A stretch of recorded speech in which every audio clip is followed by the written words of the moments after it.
yelling at people, berating them, yanking them up. Like, it just shows, all it does is show contempt. That's all. Come on, Earl. Let's my man. Quit acting stupid. She said, yeah, there it is. She said, quit acting stupid. She's pulling on him now. Sit up. Sit up now. Oh, is that working? I am not playing with you tonight. And what are you going to do? What do you mean you're not playing with him tonight? Again, Not at all. I'm not playing with you.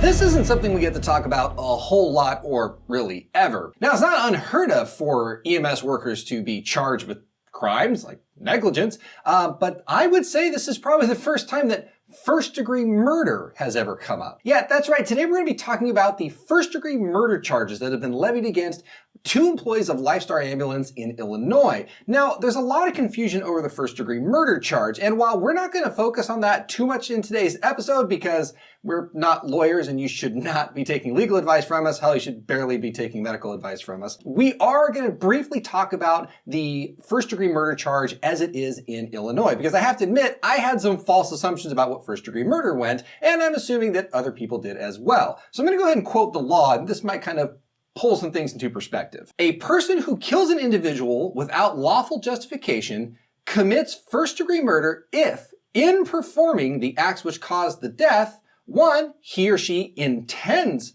to kill or do great bodily harm to that individual or another, or knows that such acts will cause death to that individual or another, or 2, he or she knows that such acts create a strong probability of death or great bodily harm to that individual or another. Now, exactly how you determine if these 2 responders knew that great harm was going to cause is not up to us. That's where lawyers are going to come in, and that's how the court is going to play out. What we are going to do today is Spencer and I are going to review the body cam footage that was recently released from 3 police officers that initially responded to the scene. So the patient is 35-year-old Earl Moore, who called 911 when he was having hallucinations. Police responded, and then police went ahead and activated EMS. EMS transported the patient, presumably to a local hospital. Somewhere along the line, the patient died while in the care of EMS. Now, when the patient died, we don't know, but because of that result, they are now being charged with first-degree murder. The 2 LifeStar employees, Peter Cadigan and Peggy Finley, who responded to Earl's call, are now facing between 20 and 60 years in prison. So with that, here's our impressions of the video. And just a quick trigger warning, this is not a fun watch for anybody, particularly those of us that are in the field. So you've been warned. Alrighty. Hey guys, sorry to interrupt the intro to this video, but we do need to make a couple things clear before we go any further. First of all, the videos that we're going to be reviewing are 3 videos that were released by Sangamon County. Now, we are not portraying these videos in their entirety, and we do recommend that you view the videos in their entirety, and those will be linked in the description below this video. The footage you're about to see in this video has been edited with parts removed due to time. One final disclaimer, we only know what we think we can see in the video. We'll make it clear several times throughout the video, but I'm going to make it clear here as well. We can't see everything from the video. It is low resolution in some areas, and we're not able to see every detail of everything. So please keep that in mind. Hey, Spencer, how you doing? Oh, I'm, not too bad. Except for the fact that we get to review an absolutely atrocious call. Now, if you guys don't know, Spencer and I have a super popular podcast. It's okay. But we review calls, and so we see calls from all over the nation, and we see lots and lots of different things. Even to us, this video is striking and disturbing. And these are guys who literally professionally review calls that go wrong. This is one of the worst. Before we get to the video, I do want to cut right to it as soon as we can. But Spence, anything you want to add before we get started? I just want to say that to the best we can, we're really just focused on the objective things that we can see from the video. Right. We weren't there. I don't know the history of the providers or the patient or any of that. We're not going to be able to determine their intent. And, we're really just going to be able to look at the things that they did and didn't do and discuss those in this context. Yeah. So now, both you and I have a general gist of what's going on in the videos. We haven't really sat down and watched them completely. So a lot of our reaction is going to be live, although we do kind of know what to expect. If you guys are used to our happy-go-lucky comedy side, yeah. From what I've heard, it may go away. You may see the angry side. Yeah. So, all right. Without further ado, let's go ahead and start.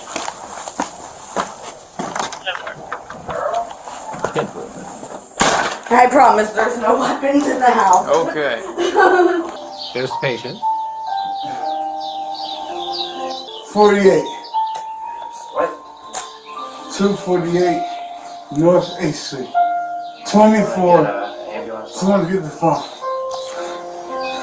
So I'm going to point out really quick, the officer pretty quickly looks at this guy and is able to be like, yeah, he's not doing well. Something's not right. And within at least the arrival of the third officer, he's calling for an ambulance pretty quick. From the video one, I have them as calling an ambulance around the 5:10 mark. So Okay. It's within a couple minutes of them arriving that this guy has requested it. Okay, perfect. What's happening, my man? 81402. You know where you're at right now, man? Home. Where's home? The premise or one of the 41037s. Now, really quick, we're going to cut to video one because you can hear the officers talking to him back there. I'm going to cut over to video one really fast and kind of see if we can't get a little bit more of that conversation with one of the officers that's in there. Yeah. All right. So this is Officer One.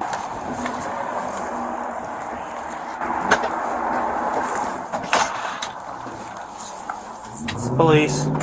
There's no one here with guns. Okay. He's hallucinating. He's having alcohol withdrawals. I don't want this problems here. I just moved into this house. Like I don't need this. Okay. My landlord lives across the street. He's having drunk hallucinations. He called you guys for no reason. Do you want us to talk to him? He's seeing stuff that's not there. Do you think he needs an ambulance? Every time I take him to the hospital, all they do is release him. That's all they do. They're here now, ma'am. It's fine.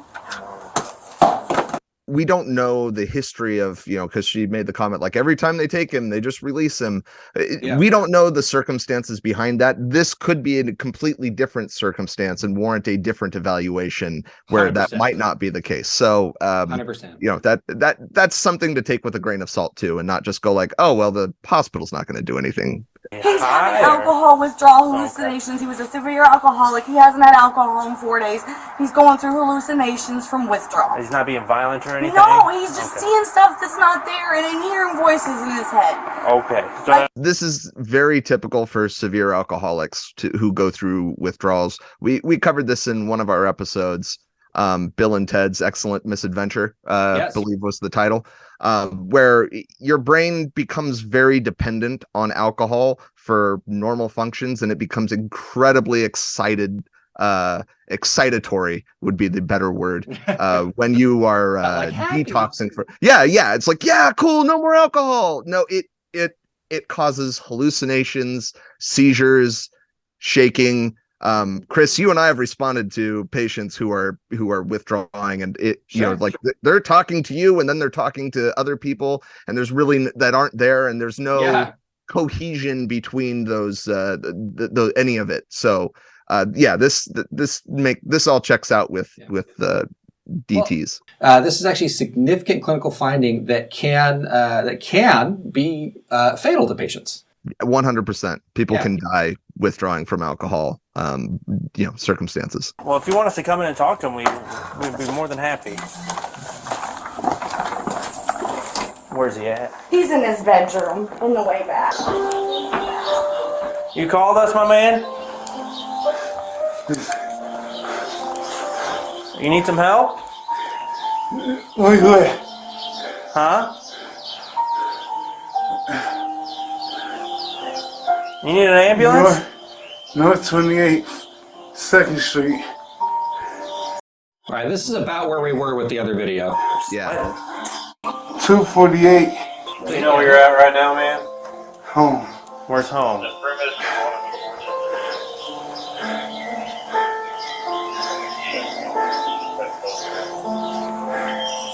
41037s. You know where home is? North 25th stay here with me.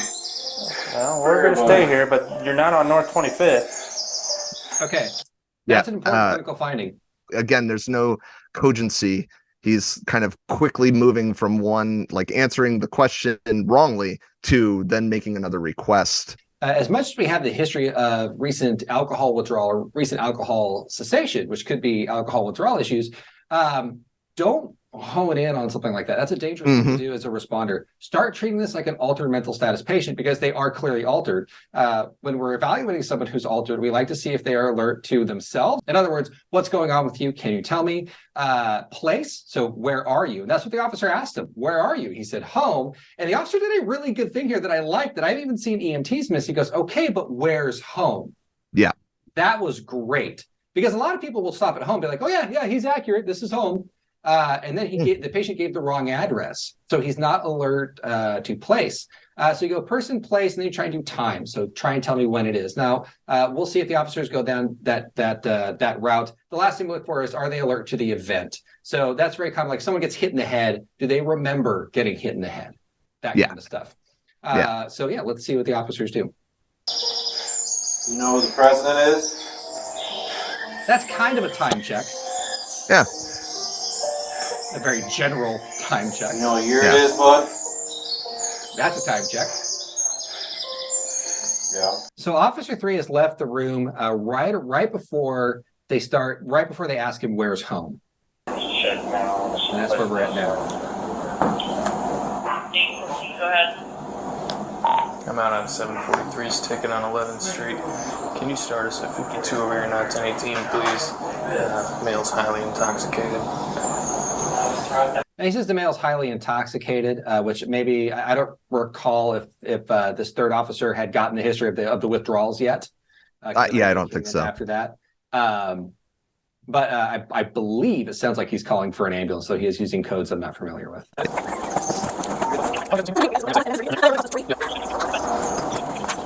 He goes without alcohol because is such a heavy drinker. Oh, he goes without alcohol, and he's like this. Yes, this is what happens when he doesn't have alcohol. Withdrawals? Yep.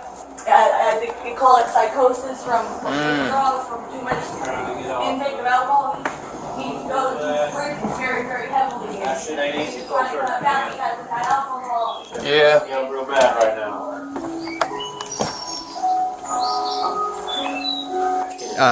The officer made a comment, this shit ain't easy going cold turkey, which is true. In fact, a lot of times patients who are like intending to detox will actually get alcohol prescribed to them at intervals.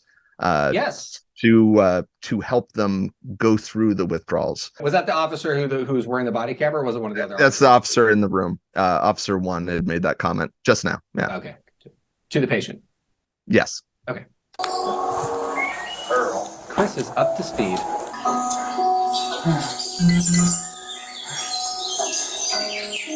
Really quick, if anybody knows what that buzz is that seems really close to the police officers, comment below and let us know, because I have no idea. Yeah, here's some water. Yeah. We'll get you some water. Yeah, you're sweating up a storm, my man. That's important. One of the signs that make me the most afraid for patients is diaphoresis or profuse sweating. I don't know what it is. Maybe it's just my own personal experiences with that. But those always seem to be my worst patients, when they're just covered in sweat. So, whenever someone's like covered in profuse sweating, and it's like, and there's no reason for them to have profuse sweating, but then that's never a good sign. One of the things we also want to keep in mind is, this is early December. Everyone is wearing hats, long sleeves, warmth. Too much warmth is probably not the case. So that's so for someone to be profusely sweating like that, especially when you have someone else in the house who's seemingly comfortable, that is something to absolutely consider. Take note of the breathing rate too, because he is moving all over the place. He's like clearly uncomfortable, and he's breathing fast. It makes me wonder, like, why is he breathing so fast? Right.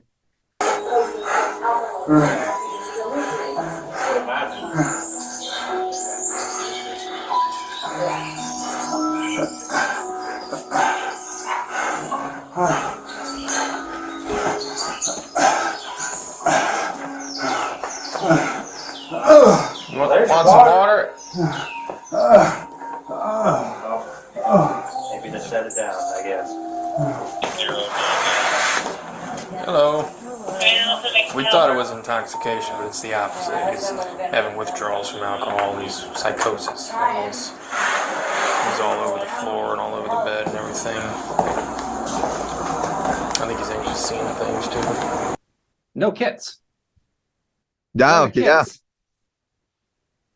There's just one of them.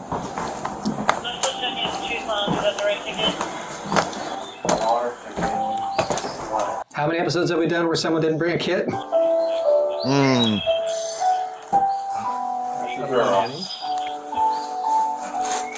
haven't been able to get much out of them. It's day 3.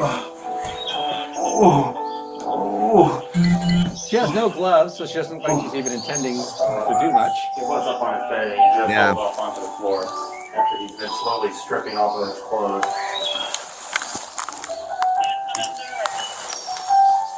He's 35, born in March, but we don't have an exact birthday. Earl. What's your birthday, man? Hey, what's your birthday? She has like an ID. Where she go? All right, so there's the partner. Did the officer just say something about an IV or an ID is what he said? Okay. Yeah. I thought he was suggesting to her to start an IV. I'm like, yeah, that's probably warranted.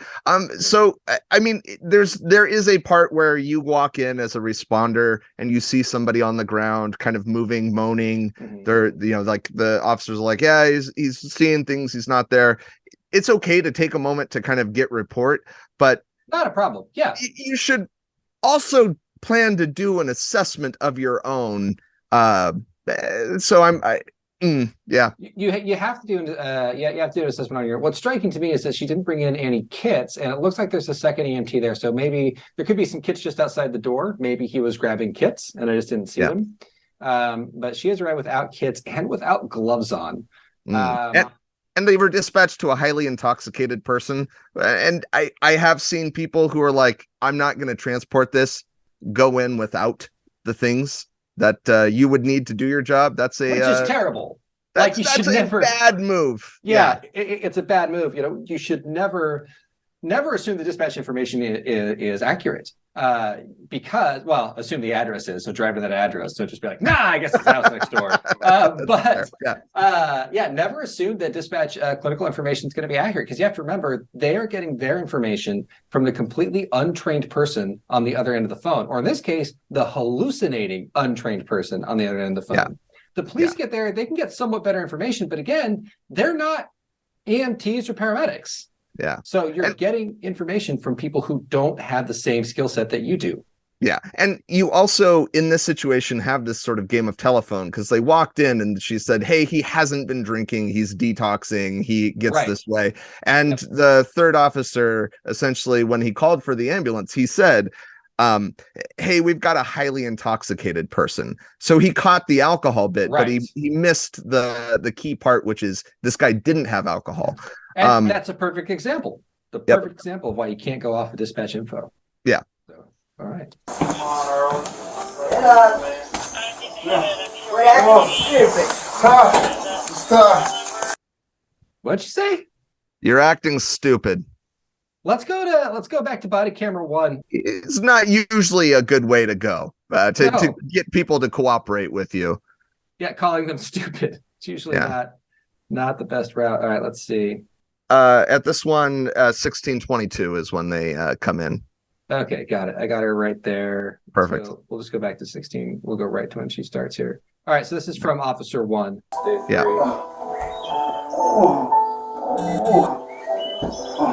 What's your birthday?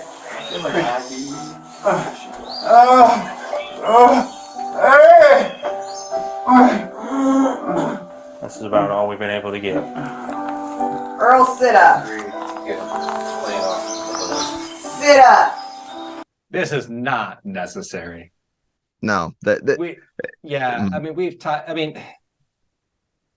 I'm going to be honest in that I have seen other responders do this kind of stuff, like sit up or sir, You need to talk to me. We reviewed a call. It was one we did on. It was the first one I think we ever did with Dr. Seitz, or the second one we ever did with Dr. Seitz from GuardianCME.com.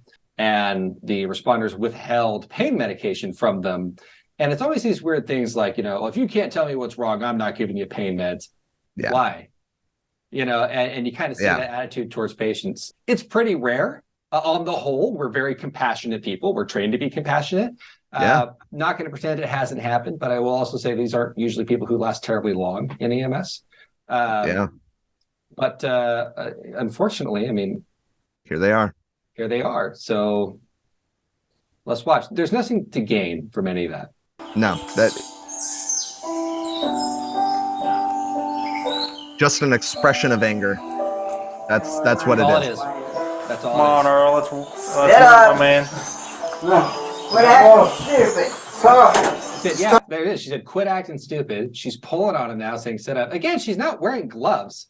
And there's two great things about your responders wearing gloves. One, they don't get sick from anything you potentially have, because we interact with people who are sick. That's the nature of our job. And two, you don't get stuff that we have. And so, yeah, you want your responders to wear gloves for both you and themselves. And she is not doing that. Sit up. Sit up now. Oh, is that working? I am not playing with you tonight. And what are you going to do? What do you mean you're not playing with him tonight? What is the purpose of that threat at all? I'm not playing with you.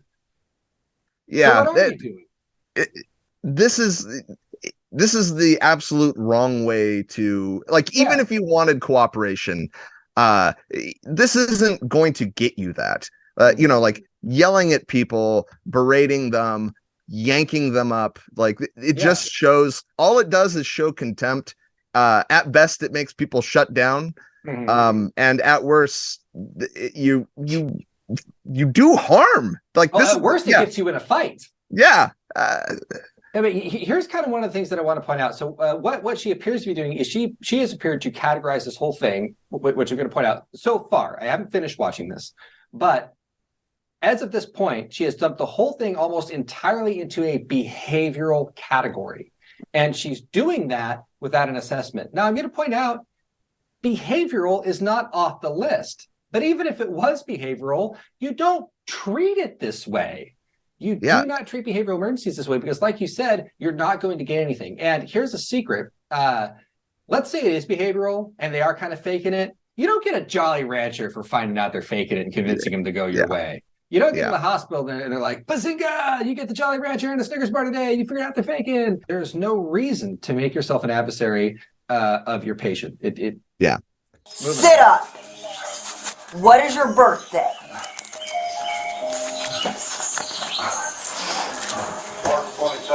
March 22nd. What year? 87. The police almost even seem a little fed up with her, actually. Yeah. The frustrating piece here is that there are so many reasons that patients can present this way that that are just as severe. Head bleeds. I mean, if he's been hallucinating, wandering around, not making sense, like there's no rule that says he can't be detoxing from alcohol and suddenly, have a traumatic head bleed or spontaneous. I mean, like there's so many other things that, and this person is not, this medic objectively has done zero assessment of this patient. There's no pulse. There's no, there isn't So I'm like, why are they mad? Right. They have no reason to be mad because they've assumed this is behavioral. And here's the thing again. So I want to make clear. I mentioned earlier that behavioral is on the list. That's the last thing on the list. So earlier I called this an altered mental status call because he didn't know where he was at. When you go to altered mental status, the last thing on your list is behavioral, because behavioral is usually not lethal. Everything else is potentially lethal when you're altered. It could be a blood pressure problem. It could be a blood sugar problem. It could be an oxygenation problem. It could be so many different problems. It could be a stroke. There's a ton of things you need to assess, and she has assessed for none. Yeah. So, moving on. Earl, do you want to go to the hospital, ma'am? We need to get up. You're gonna have to walk because we ain't carrying you. So let's get up on your feet. Which you have no ability to not do that, by the way. They have she has no ability to. Because I am seriously not in the mood for this dumb shit. You can walk. Come on. Let's stand up. Yeah, we know you're not in the mood. I'm gonna let you. Yeah. I know you can do it. I've seen you do it. So I want to point out that the entire demeanor of the scene has now changed with her entering into it. The police, for the most part, have been appropriate, polite, and professional the entire time. They were talking to, they even had someone out there just chatting with the lady, make sure everything's okay. And when she comes in, she kind of sets this tone that I will say, like I mentioned earlier, it seemed like the police were almost getting a little fed up. They're like, it's March this is the gear, that kind of stuff. Because I think it was so awkward for me sitting here when she started doing that I would probably give her the birthday just so she would stop asking the question and stop yelling at the guy. It was so awkward when she did that I wouldn't doubt if they're like, oh God, because she just... And there might be this idea like, well, hold on, are the police in charge? Well, the police were in charge until the resource that they requested to come came in, and now they're not kind under of arrest at all. This isn't really a police matter. Just in that, like, aside from the fact that he's altered, and they're not going to leave him until help arrives. Help has arrived in the form of this very angry person. Again, my assumptions based on the things that I'm seeing. We weren't there. I'm not in her head. I have no idea what she's thinking or feeling, but what she's displaying really is like it's just anger, and I agree. Like it's awkward, and I think these guys are just really trying to let's go. Yeah, she's basically implying that he can't walk. They seem to really kind of catch on to that, and I can see that when the paramedic you called to come in and evaluate this guy implies that he can walk on his own, you're going to have a tendency to follow that. Yeah. So anyway. Yeah. I swear, no. Stand up. Use your legs. They're trying to get him a coat. Come on, get you some help, bud. Just take the coat with him. Yeah. I'm not gonna put it on. I got your coat. Come on. Sweating bullets. Nope. Right there. What did he Sweating say? bullets. Yep. Sweating bullets. She is right there. So she's either not paying attention and didn't hear it, or she heard it and didn't care. Yep. We're not doing that. Only way we're gonna get you is if we walk through the house. Not true. Yeah, there's many ways to get somebody who is unable to walk out. All right. Yeah. No, we're just being lazy. Get up. Oh, we're just being lazy, I guess. Yep, just being lazy. Yeah. There you go. Just being lazy from the paramedic who didn't bring any kits in or gloves. Yeah. Trust me, they're as lazy on this scene. It's not him. If you want to go to the hospital, man, you got to help us out a little bit. Earl, are you gonna go or are you gonna stay, bud? If you're gonna go, you need to get up and walk. I want to make a point here. This guy doesn't have the ability to refuse based on anything that the paramedic has witnessed.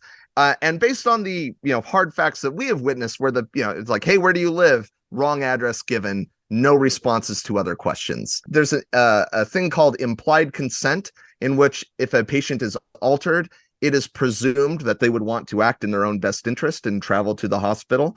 And that is that would be the circumstance that applies here. If he were in fact alert and oriented, and able to express that, then they could go down the refusal form. But that isn't the case. So I don't know why they are saying this. I don't know. It could be that the cops they're not EMS. Different circumstances. Maybe they don't know how refusals work, but she definitely does. 100%. And so her doing this whole thing about if you want to go to the hospital, you got to walk. That's not true. And I want to point out that so if you're in a situation where you're trying to expect somebody to do something that they might not be able to do, even if you think they can, you are setting yourself up for anger. So have a plan B already in your pocket in those circumstances where it's like, what if they continue to exhibit this behavior? Do I have a way to do this that doesn't rely on compliance? Right. And there are things, there's stair chairs, there's mega movers, essentially tarps where you just carry the person out. Or old school, take a blanket off the stretcher. It doesn't have to be a fight unless you make it a fight. That seems to be the choice that they've made here, is to a point you have to realize they're not going to comply, whether it's behavioral or not. Yeah. And so, and you got to move past that, because if he keeps doing, let's say it is an act, which again, I don't think it is, because of all the diaphoresis, the fact that he's clearly altered. I mean, like, he's not faking it. But let's say he was, which again, he's not, but let's say he was, I don't want my patient potentially falling. You know, people can hurt themselves trying to do something, even if it's intentional. I don't want him to fall 6 times from here to there. I don't want to hurt him more. Yeah. And here's the thing. We don't know it's not something serious because no assessment has been done. Exactly. Maybe his heart rate is 180 and it's taking everything. His heart is working hard enough just to keep him alive at this moment. Right. Maybe one of those pupils is blown because of head. Look, there are so many things that could be preventing him from cooperating. You don't know because you haven't checked yet. Yep. All right. Go on. What's up, buddy? Want to go? All right. Then get up. Come on. As you call him, you obviously know you need the help. You need to get up. You got to use your legs, man. You can't just go dead weight on us. So that other female voice is his roommate. You need the help. Get up and go to the hospital. We'll give you the help, bud. You need the help. What hospital you want to go to? St. John's. Come on, let's go. Help me up. Let's go. We'll hold you up, but you got to walk forward. Get your help. Come on, buddy. She's not even looking at him. Get the help. Now watch the door. I got you. Oh, boy. Listen to the music. We're almost there. Jeez. All right, hold on, pause here. So this is this to me appears to be the cops' moment of trying to, like, hey, gently call out the person for like you are showing your heart is on your sleeve here. You should tuck your hate back in. And like with that moment of levity, like, hey, like, listen to the music, because it's calming music that's playing on in the background. And I didn't hear specifically what this EMS worker's reply was, but it essentially was like, no, I'm not. Come on, Earl, man. You gotta help us out a little bit. We ain't ever gonna get out of this house. So really quick, I want to pop over to another video. Earl, are you gonna go or are you gonna stay, bud? So we're back over the camera 3. You're going to go. You Backed get up a little walk. bit. Or officer 3, I should say. Yeah. There you go. We're almost there.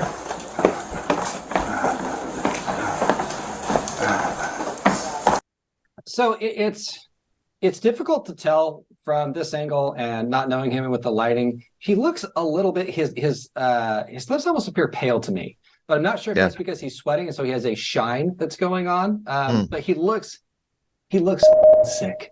And sometimes, like, you have to admit, you've been on a lot of calls where you just look at somebody. Sometimes your biggest indicator that something is wrong is that they just look sick. I mean, even the expression on his face is just not, he's having a bad day. Oop, watch it. You gotta help us out a little bit. He was able to protect himself on the way down. Guys, you gotta get up and go. You need the help. Don't dead weight him. You called. All right, Earl, let's go. Gosh, he looks pale to me. There you go. Again, that could just be the color of the lights they have on him, but We got you. Come on. I got you to your left. it's kind of a bluish hue. Freaking kidding me, man? I know you can walk.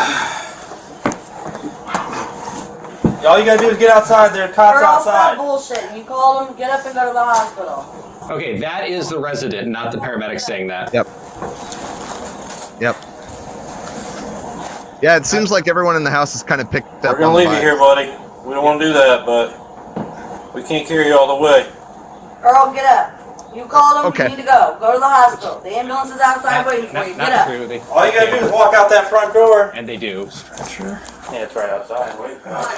Earl, get up. Is there a way to bring the stretcher inside the house? All you have to do is walk out there.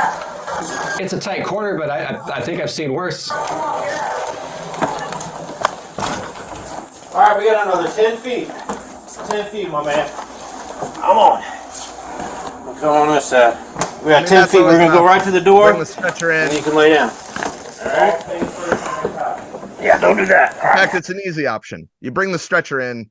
That looks very possible from the angles that we're seeing here. Yeah. There's plenty of room to navigate a stretcher into the house. Then you're no longer having to lift and drag this guy. Yeah. You have him essentially on a cart with wheels. It just takes the person, the team familiar with the stretcher operations to recognize that. And be willing to do that. You can't be in this field very long and not realize that's an option to move your stretcher inside. In fact, that's the normal. Yeah.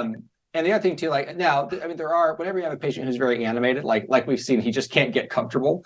You know, you do need to be a little bit more careful, but then you transport, you put the gurney in a lower position so that the center of gravity is not. And also, there's people who are already carrying him. I imagine you go, hey guys, you want to help get this stretcher out so that, he doesn't move? Like that's, I'm just going to say this, a lot less work. And if anyone tries to pull the safety card of, he's writhing around and he might fall off the gurney, he's fallen 2 or 3 times doing this method.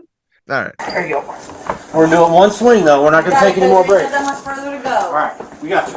Ready? We're doing it. They got your coat. We're doing it. Right here. The cot's right there. Right there. Keep going, buddy. Push. Keep going. He just looks like he's passing out. Yeah, it looks like, to me, it just looks like every time they pull him up, he's passing out. That's kind of the pattern is they pull him up, he walks for a little bit, he gets weak, he falls down. And if you have low blood pressure, when you fall down, it's kind of a great mechanism because your head's now lower and it's easier to reperfuse your brain. We need to be clear. We can't tell you what went wrong with him. We're not there. But quite frankly, neither are the EMS that's on scene. And that's that. I mean, that is the biggest glaring thing here is that there has been no assessment. There's been no checking of vitals. There's been no rule outs of dangerous conditions. It really does seem like they presumed it was the most irritating thing in the world and went with it. Come on, buddy.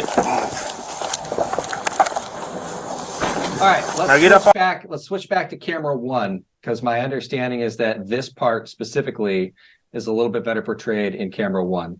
Yeah. Okay, back to camera 1. Now get up on there, man. All right, so he's out. They can't get you there if you don't get on the cot. Get up on there, Earl. It's a bed on wheels. Get up there. All right, we're spinning them around. I'm going to put them up. Stand up. Stand up. All right, Earl, this is getting a little silly, man. Here you go.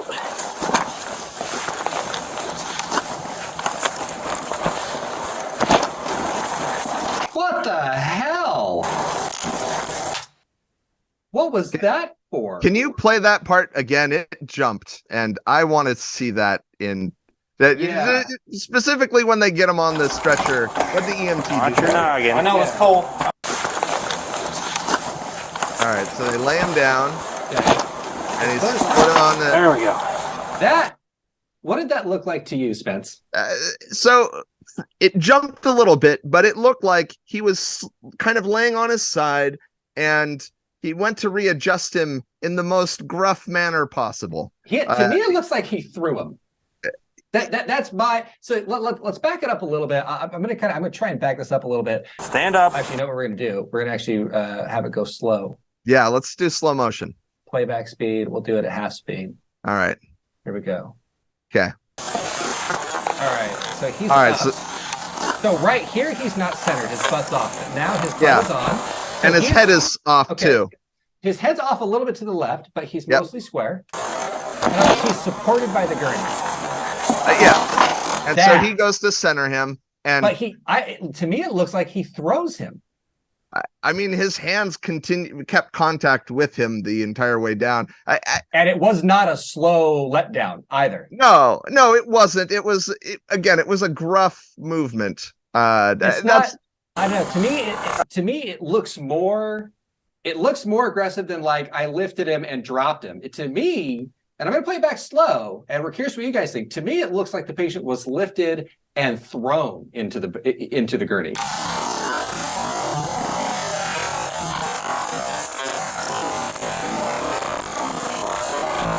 Okay.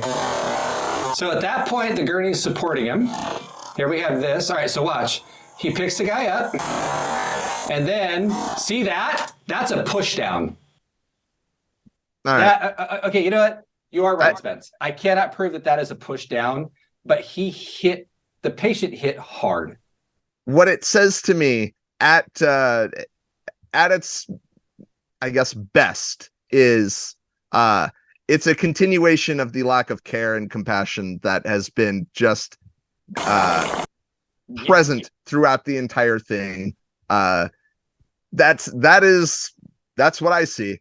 I see, just no one cared. No one cared. No one in EMS cared. The cop, cop one, and at least cop one was, kind with him. He was trying to express empathy, going like, yeah, man, that's hard. Quitting cold turkey, that shit sucks. Yeah. Like those are all very true statements, and there's humanity expressed. I wish that had been present with the responders here. Hey guys, one other additional cut here. This is a part of the video that we're about to watch that's really, really disturbing that Spencer and I actually did not catch on our first time through. I only caught it on editing. So after a discussion with Spencer about how we felt about what we saw, we decided that I would come in and add this piece.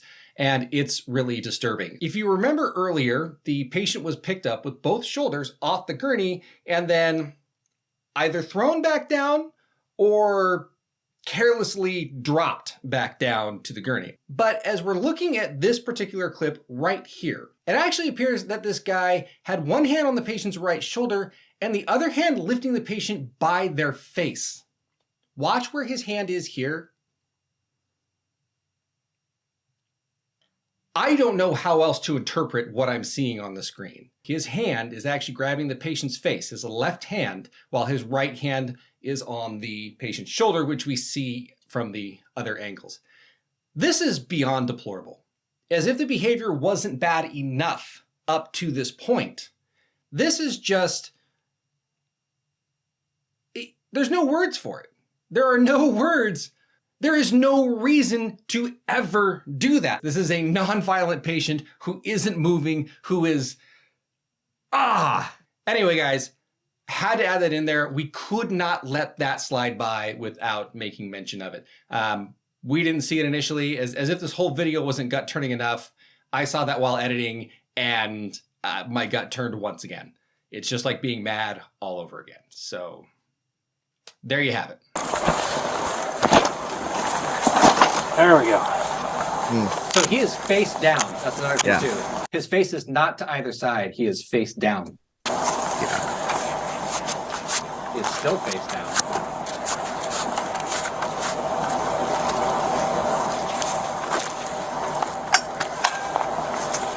He's not moving too far.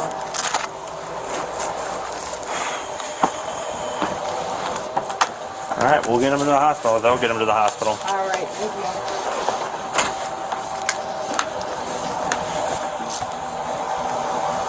Still face down. Actually, I can't 100% tell if he's still face down or not.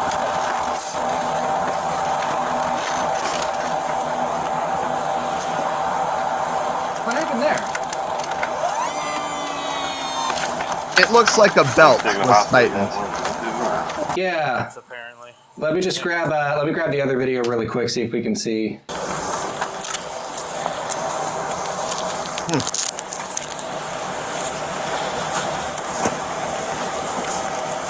him to the hospital. They'll get him to the hospital. All right. Okay, she's connected to the other strap.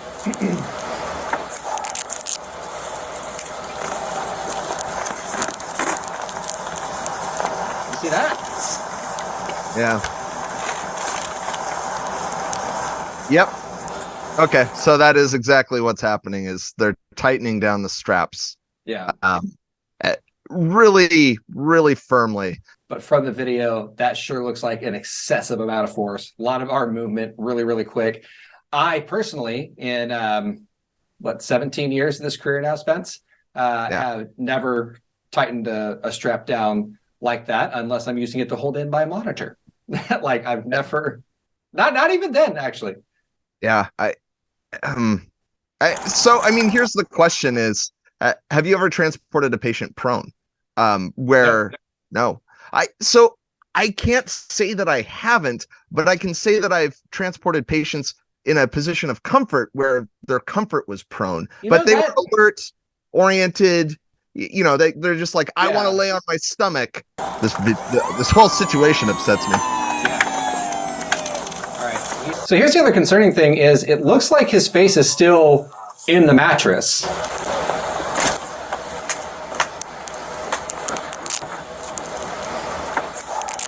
Yeah, it's kind of hard to tell. It's hard to tell. But if you were to look back when he originally put him on there, when he originally went on, he was face down in the mattress. Yeah. Now, when I say face down, okay, he is moving his head a little bit there against, or that was just a Gurney movie. No, it looked like he lifted his head slightly, but he didn't turn it. It looks like he was lifting back. Yep. Wow. I don't think there's much more to do. I don't think there's much more to talk about on that one. Yeah. I mean. Oh God. Let's Let's start backwards, maybe. Obviously, I've already shared my opinions of the rough handling of the patient on there. To me, it looked vindictive. It was either vindictive in terms of physically pushing the guy down, or at least vindictive in that your apathy is how you are getting vindication. You know what I mean? It's a weird thing when the best thing it could be is apathy. Right. You know what I mean? Like that's right. That is not something that you want to no, I didn't hate him. I just didn't anything him. When you're in this position, when you're in this role, what we have to understand about our jobs is that inaction is action. Yeah.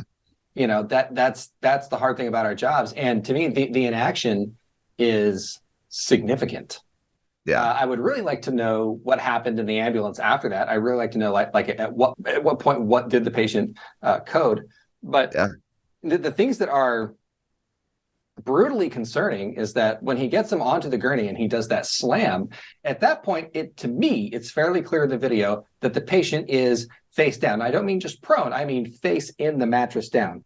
He did not turn his head side to side. And I'm really concerned because the patient does not, his sense of self-preservation, it's natural to turn your head side to side. Yeah. It's a self-preservation. You keep your airway, plus it's uncomfortable. The patient's own sense of self-preservation seems to be weakening. Like I said, it looked like he's just passing out again and again when they pick him up. And he went from writhing around constantly to barely moving. And if you look at this whole patient as a whole, from start to finish, it's a downhill slope of activity. Yeah. He goes from very, very, very active and anxious, which, by the way, I mean, Spence, you and I have seen patients. I had a recent patient who was bleeding out. We had to administer blood product. And right before we had to administer blood product, they get anxious. They want everything off. They're like, oh, God, you're choking me. The safety belts are choking me, all this stuff. And that's a scary sign. And that's what he was doing. And then you see him decline. And he steadily declines throughout the whole thing. At the very end, the last movement he appears to make is after he was cinched down, which, again, that appeared from the video to be an aggressive cinching down of straps. The last thing you kind of see is his head kind of come back up, which again, since I didn't see it turn, indicates to me that he may have still been facing the mattress. Now he's facing the mattress and pressed in under the pressure of that belt. Yeah. So that is atrocious in and of itself. Let's talk about the prone position. So you had asked me a question earlier. Yeah. So have you ever had to transported anybody in a prone position? I will say I've never restrained anybody in a prone position. Why would you not restrain somebody in the prone position, Chris? Well, because they can't manage their own airway. Now, when I say restrain, what I mean is like I did apply safety restraints like a safety belt, but in a manner that's conducive. And when they've been in the prone position, it's usually been like, this makes my abdomen feel better, or for whatever reason. And you make sure that their airway is monitored and you monitor their vital signs. No, I have never done that. That's for sure. And the reason that we don't restrain people in a prone position is essentially because you aren't able to expand your chest, and you need to be able to expand your chest to be able to breathe. You have the patient's own body weight working against them, along with, if a seatbelt is strapped down, not letting them lift up, then that just adds to the restriction. Meaning that, and sometimes you have situations like, with George Floyd, where people can still talk, they can phonate because they can get enough air past, their vocal cords to express things, but that doesn't necessarily mean that they're, able to get that cellular respiration, that they're getting adequate ventilation to exchange those gases, to blow off CO2. And with how fast this guy was breathing and how hard he was working on scene, having him in a prone position like that without, again, we don't know. I don't know that they didn't put an end tidal cannula or, in some way alter it. But if he was transported in the position that it appeared he was loaded in, that could be significant. That, as a blanket statement, it's don't transport patients or don't restrain patients in a prone position because they can die. What I'm going to say, Spencer, I don't know how you feel about this. This is kind of my final word on it, is that, again, I'm not a lawyer, neither is Spencer, but I'm going to say that I am unsympathetic of the responder situation right now. Yeah. It's difficult for me to feel sympathetic when you see what they have there and what they did, especially when, EMS by and large has really, we really strive to have a good public image, and the public needs to trust us. It's implicitly. Important. Implicitly, they need to be able to trust us because we're there to save their lives. They need to be able to trust that we are going to show up and actually help people, and that's what they're there for, and not do what happened here. And that's the biggest problem with it. And one of the things that I am appreciative of is, by and large, the EMS community that has viewed this video, no one is coming to their defense that I have seen. Yeah. I have seen a few arguments that start like this, and it starts out like this, and I don't like these arguments because it's a dog whistle, if you will. And it starts like this, where they say, I'm not saying what they did was right, but what I am saying is that, he put himself in this position, he's a chronic alcoholic, he's not taking care of himself, and it's people like this are stretching the system thin, and it's burning out our paramedics.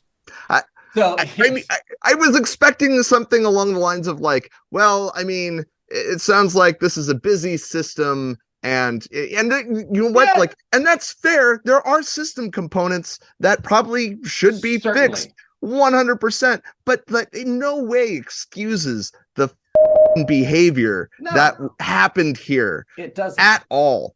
No, and I don't want to drive the conversation that way necessarily, because that's not where the conversation needs to be. I mean, okay, there does need to be system conversations for that agency and what's going on. Actually, I will correct that. But one of the things that I'm going to kind of point out there is when we start, doing this this burnout excuse of like, oh, they're burnout, and that's kind of what causes this. And there seems to be this sort of blame the patient thing, or it's like, yeah, but or at least this, well, the patient needs partial fault in this. No, they don't. No. And the logic behind that always seems to be, and you usually hear this when people who are going through addiction, there's a general stigma when it comes to addiction. And unfortunately, that stigma does transfer into EMS. I like to feel that we're more understanding than most out there, but there's a stigma that comes with addiction where we treat it differently than everything else. And I think that there are responders out there that seem to feel that when your issue is a result of your addiction, it's your fault, you're a drag on society. And I kind of want to throw this out there. Since when did we as responders get to decide when it was okay to treat somebody and when not? If it's their fault, because let me tell you, are you going to not pull people out of cars that they wrecked because it was their fault? Are you going to not treat your heart attack patients because they had a shitty diet most of their life and ate a lot of burgers because, hey, it's their fault? Where do you get to draw the line? And if you are drawing that line, you have drawn that line, and you have treated addicts or alcoholics differently or less than the other patient, I got to ask you, why are you drawing the line there? Do you treat your cardiac patients who maybe have a high fatty diet? Do you treat your car accident patients the same way? Do you? Yeah. Because again, it's probably their fault as well. In fact, most medical conditions you can probably trace back to some life decision at some point in anybody's life. Yeah. So why are you drawing the line at addicts? Yeah. Anyway, that is all I have to say on the topic. Thank you, everybody, for watching. I'm sorry I had to bring you this. It is very disappointing. Spence, thanks for joining me on this. I think we had a lot of good stuff to talk about. And I think, by and large, this is our opportunity as an EMS community to show the society that we serve that we do police ourselves, that we do respond to these incidents. And if we can reject this behavior and call ourselves out when we need to, I think we have an opportunity here to help the public maintain trust in us, because we can't lose trust. That's very important to us. All right, guys, thanks again for watching. If you like this, go ahead and hit like. Please subscribe to the channel. It really, really helps us out. And if you want notifications for whenever we have a new video up, hit the bell icon below. Also, be sure to check out our podcast, EMS 20/20, if you don't already. It's on anywhere you see podcasts. It's out there. Spencer and I, we review real calls that are sent to us from around the country. So with that, thanks again, guys, and have a fantastic day. I don't know how to end these things. I don't either. Yeah, after almost every video, it's like, bye. Bye.